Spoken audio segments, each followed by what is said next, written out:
បងប្អូនអ្នកនេះសម្រាប់ Electro ឥឡូវនេះគឺបញ្ចុះតម្លៃខ្លាំងច្រើនតែម្ដងគឺជាតម្លៃ clear stock បងប្អូនអ្នកនេះយើងនៅសល់តែ2គ្រឿងទេយើងនៅសល់ពណ៌សជាមួយនឹងពណ៌ Silver Blue តម្លៃដែលយើងបញ្ចុះឲ្យគឺនៅសល់តែ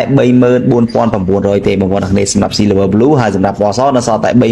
33,900 ទេខ្ញុំសូមជម្រាបទៅកាន់បងប្អូនអ្នកនេះថានេះគឺជាតម្លៃចុងក្រោយបងប្អូនអ្នកនេះបាទអញ្ចឹងសម្រាប់បងដែលគាត់តែងតែសួរព័ត៌មានពី Electro គឺគាត់ដឹងពីតម្លៃហើយថាតម្លៃប៉ុណ្ណាអញ្ចឹងណាប៉ុន្តែនេះដោយសារតែយើងត្រូវ clear stock ឆ្នាំ24ណាបងប្អូនអ្នកនេះបាទគឺនៅសល់ពិសេសខ្លាំងតែម្ដងហើយសម្រាប់បងប្អូនដែលទទួលបានពីក្រុមហ៊ុនបន្ថែមទៀតនោះគឺទាក់ទិនជាមួយនឹងការថែទាំពេញ5ឆ្នាំដូរ Premium ពេញ5ឆ្នាំធានាពេញ5ឆ្នាំបងប្អូនទាំងអស់គ្នាសម្រាប់ model Electro នេះគឺ100គីឡូតែ3.5លីត្រសាំងហើយគឺសន្សំសំចៃខ្លាំងតែម្ដងមិនមែនត្រឹមតែសន្សំសំចៃទៅលើការថែទាំនោះទេគឺបងប្អូនសន្សំសំចៃទៅលើការប្រើប្រាស់ប្រចាំថ្ងៃនេះតែម្ដងអញ្ចឹងបងប្អូនទាំងអស់គ្នាឆាប់រស់រាល់ដោយសារតែយើងនៅសល់ត្រឹមតែ2គ្រឿងប៉ុណ្ណោះបងប្អូនទាំងអស់គ្នាអញ្ចឹងសម្រាប់បងប្អូនដែលគាត់កំពុងតែស្វែងរករថយន្តដែលមានទំហំធំទូលាយមាន option ទំនើបជាមួយនឹងភាពសន្សំសំចៃបងប្អូនអាចកលេចមកមើលជាមួយនឹង model នេះបានអរគុណច្រើនបងប្អូនទាំងអស់គ្នា